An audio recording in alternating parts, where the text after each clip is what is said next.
2011 के बीच शरद पवार जी ने स्वयं सभी राज्यों के मुख्यमंत्रियों को पत्र लिखा था कि आप मॉडल एपीएमसी एक्ट में संशोधन कीजिए और प्राइवेटाइजेशन को बढ़ावा दीजिए। उसी तरह से मई 2012 में शरद पवार जी ने राज्यसभा में एग्रीकल्चर मार्केटिंग रिफॉर्म का खुल करके समर्थन किया था। जो उन्होंने कहा था वही मैं आपसे दोहराता हूँ कि कुछ सिफारिशें हम एपीएमसी की पहले स्वीकार कर चुके हैं, जैसे एग्री प्रोक्योरमेंट के उदारीकरण का प्रस्ताव,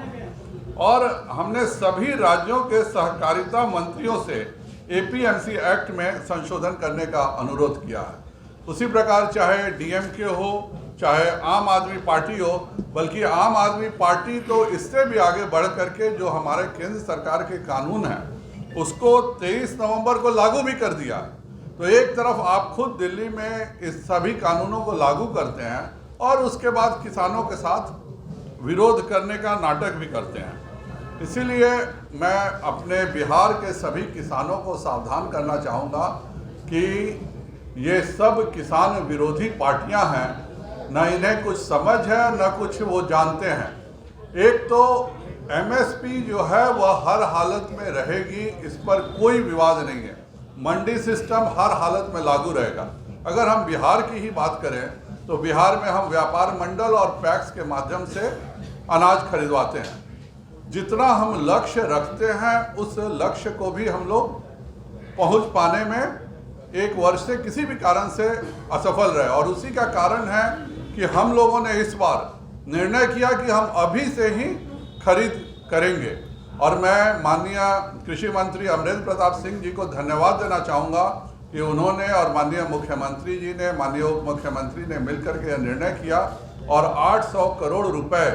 किसानों के धान के खरीद के लिए रिलीज भी कर दिया, और जिससे कि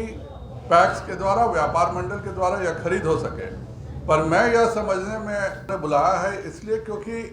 किसान आंदोलन में जिस तरह से विरोधी दल दोहरेपन की नीति कर रहे हैं और जिस तरह से भारत के किसानों को बरगलाने का कार्य कर रहे हैं, उसकी हम लोग कड़े शब्दों में भर्त्सना करते हैं। खास करके बिहार में राष्ट्रीय जनता दल ने, जिनके अध्यक्ष केवल किसानों से नौकरी देने के नाम पर ज़मीनें लिखवाने का काम किए हों और जिन्हें खुद नहीं समझ में आती होगी कि एपीएमसी एक्ट है क्या, वह भी इसमें कूद पड़े हैं। इसके साथ ही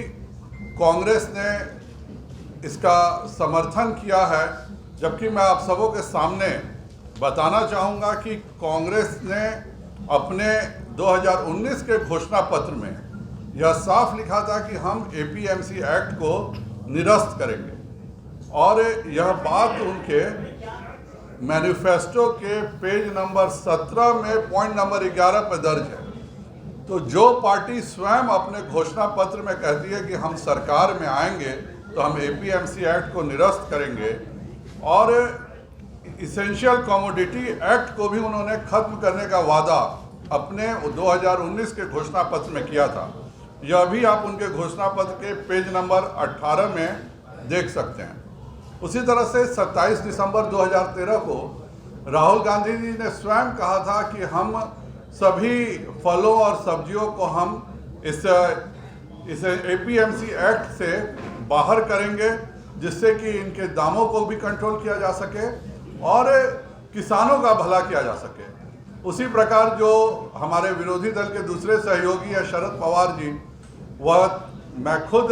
लोकसभा में साक्षी रहा हूँ, जब भी वह कृषि कानूनों के बारे में बोलने उठते थे तो वह जरूर एपीएमसी एक्ट के विरोध में बात करते थे, और दो करके अपनी मंडी खोलती हैं और वह एमएसपी पर या उससे उच्च दर पर धान खरीदती हैं। तो जितने ज़्यादा धान बेचने का ऑप्शन किसानों के पास रहेगा उतना किसानों की भलाई होगी। इसलिए मैं बिहार के सभी किसानों से, सभी नागरिकों से अनुरोध करूंगा कि विपक्ष के छलावे में नहीं आए और किसानों के हित के लिए जो कुछ भी प्रधानमंत्री जी ने किया है, चाहे वह किसान सम्मान निधि के 6,000 रुपये देना हो, चाहे इसमें एक व्यवस्था देना हो कि अगर किसानों के लिए कोई चाहे तो कह देगा कि हम 300 एकड़ की ज़मीन पे आप जो भी उपजाएं हम इतने दाम पर अवश्य खरीदेंगे। यह तो किसानों के लिए खुशी की बात है। खुद पंजाब में अमरिंदर सिंह जी ने पेप्सी के साथ समझौता करके लेस के साथ, और एक बहुत बड़े इलाके में लेस आलू का उत्पादन करता है, मतलब किसानों से करवाता है और वह खरीदता है। तो अगर बिहार में भी यह व्यवस्था शुरू हो जाती है कि कोई कंपनी आती है 500 एकड़ 1000 एकड़ पे कहती है कि आप इसमें उत्पादन करिए और इसका सारा सामान हम इस दाम पर खरीदेंगे वह बुआई होने से पहले, तो यह तो अच्छी बात है। इसलिए मैं बिहार के सभी किसानों से अनुरोध करूंगा कि कृपया कर विपक्ष के छलावे में नहीं आए और इस भारत बंद का जो नाटक कांग्रेस और उनके सहयोगी दल कर रहे हैं, जबकि खुद उनके घोषणा पत्र में शामिल है कि हम ये सब कृषि सुधार लागू करेंगे, वह लागू नहीं कर सके, इसी का अफसोस वह कर रहे हैं। इसलिए मैं सभी किसानों को आह्वान करता हूं कि कल के बंद का विरोध करें और माननीय नरेंद्र भाई मोदी जी के ऊपर इस बात का भरोसा रखें कि इस कृषि सुधार कानूनों से बहुत लाभ होगा। हम लोगों के पास सैकड़ों उदाहरण आने लगे हैं मध्य प्रदेश से, महाराष्ट्र से, जहां पर सीधे बेचने से किसानों को ज़्यादा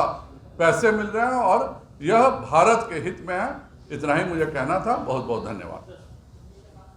अगर आपको हमारा वीडियो पसंद आया हो तो इसे लाइक करें, सब्सक्राइब करें और साथ ही बेल आइकन दबाना ना भूलें।